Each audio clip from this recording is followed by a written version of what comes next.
Salam damai sejahtera bagi saudara. Senang dapat menjumpai saudara melalui sapaan firman Tuhan. Tema renungan kita hari ini di masa Minggu Advent.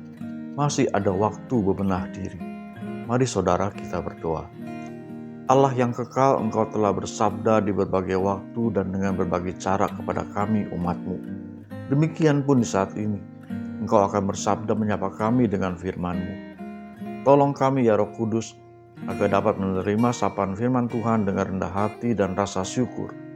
Kiranya firman-Mu yang adalah pelita bagi kakiku dan terang bagi jalanku, membimbing kami untuk kembali dekat kepadamu dan menjalani kehidupan secara baru. Dalam nama Yesus firman yang menjadi manusia kami berdoa. Amin. Minggu-minggu Advent mengingatkan bahwa kita hidup di masa penantian akan kedatangan Kristus kembali. Kristus tidak datang sebagai juru selamat lagi, tapi sebagai hakim yang akan meminta setiap orang mempertanggungjawabkan kehidupan yang telah dijalani. Oleh karena itu saudara, masa raya Advent adalah momen yang baik untuk kita merenungkan kembali perjalanan hidup dan iman kita.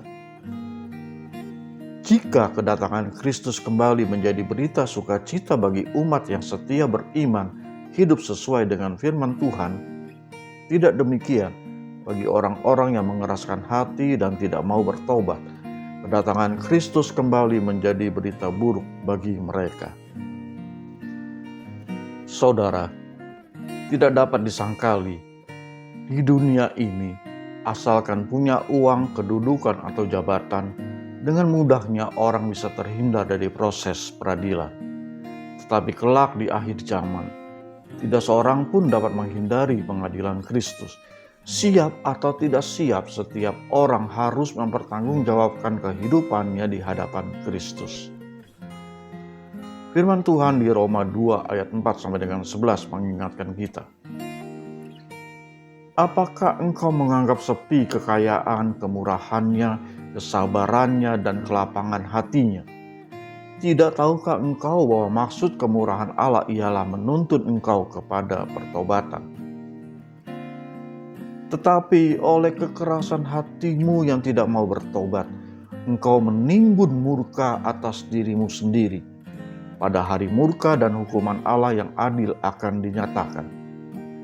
Ia akan membalas setiap orang menurut perbuatannya, yaitu hidup kekal kepada mereka yang dengan tekun berbuat baik, mencari kemuliaan, kehormatan, dan ketidakbinasaan. Tapi murka dan kegeraman kepada mereka yang mencari kepentingan sendiri, yang tidak taat kepada kebenaran, melainkan taat kepada kelaliman. Penderitaan dan kesengsaraan akan menimpa setiap orang yang berbuat jahat. Pertama-tama orang Yahudi dan juga orang Yunani. Tapi kemuliaan, kehormatan, dan damai sejahtera akan diperoleh semua orang yang berbuat baik. Pertama-tama orang Yahudi dan juga orang Yunani.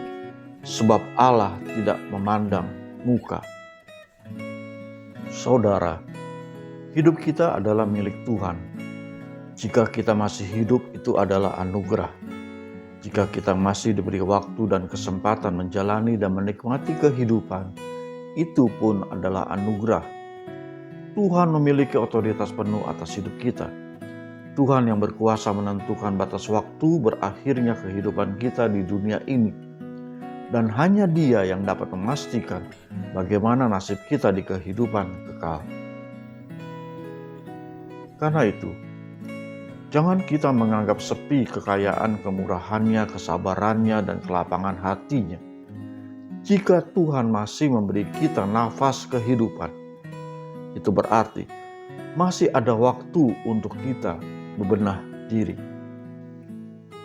Memang betul saudara, di dalam kehidupan dunia ini, ketika kita harus berjuang, harus berkorban demi kesetiaan kita kepada Kristus, bisa jadi kita mengalami pergumulan, tantangan, dan kesukaran.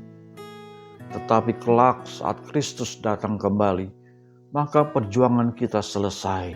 Semua pergumulan kita lenyap, semua penderitaan kita sirna, pengorbanan kita tidak sia-sia. harga yang harus kita bayar demi kesetiaan dan ketaatan kita kepada Kristus selama di dunia ini tidak ada apa-apanya dibandingkan dengan kemuliaan yang Tuhan nyatakan bagi kita. Kita akan menikmati sukacita surgawi bersama Kristus. Saya ingin mengajak saudara, tetaplah setia beriman, teruslah mengerjakan berbagai kebajikan, tekunlah mengerjakan tugas dan tanggung jawab yang Tuhan percayakan kepada kita. Kerjakan semua tanggung jawab dan tugas kita dengan kasih. Karena kasih akan memampukan kita melihat dan mengerjakan tugas dan tanggung jawab kita bukan sebagai beban, tapi sebagai sebuah kesempatan untuk memuliakan Tuhan dan menjadi berkat. Seorang anak laki-laki kurus berjalan sambil menggendong adiknya yang lumpuh di punggungnya. Melihat itu, seseorang berkomentar prihatin.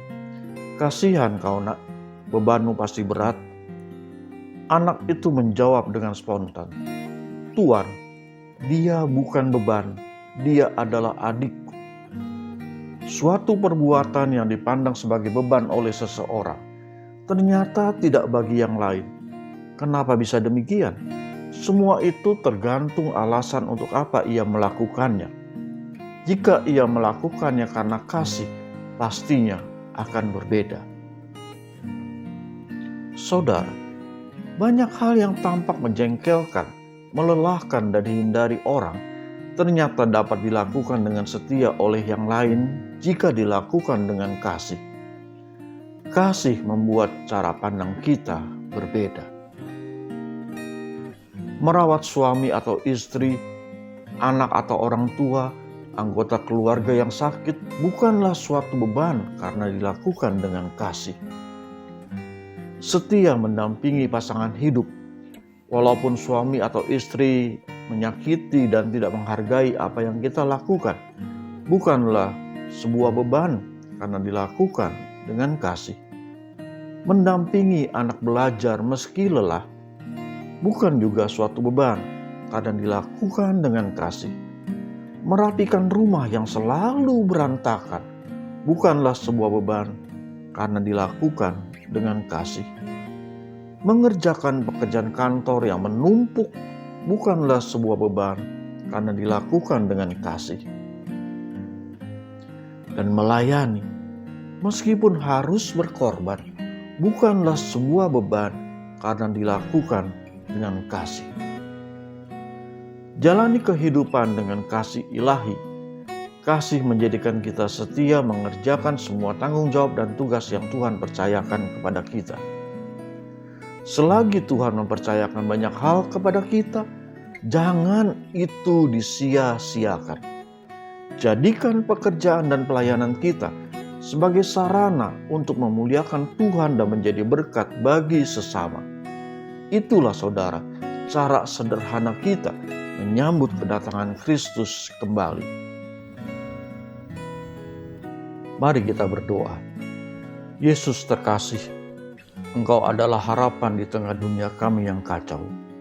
Semoga masa penantian ini mendorong kami untuk lebih rendah hati mendengarkan dan memusatkan perhatian kepadamu dikala kami larut dalam rutinitas harian kami. Kasihanilah kami ya Kristus, orang-orang berdosa ini. Ampunilah dosa dan kesalahan kami. Berkatilah kerinduan dan semangat pertobatan kami, dan tolonglah kami agar selalu berdiri teguh bersama-Mu, membawa-Mu ke dalam hidup harian kami, karena kami ingin menjumpai Engkau dalam setiap peristiwa hidup kami. Dalam nama Yesus kami memohon.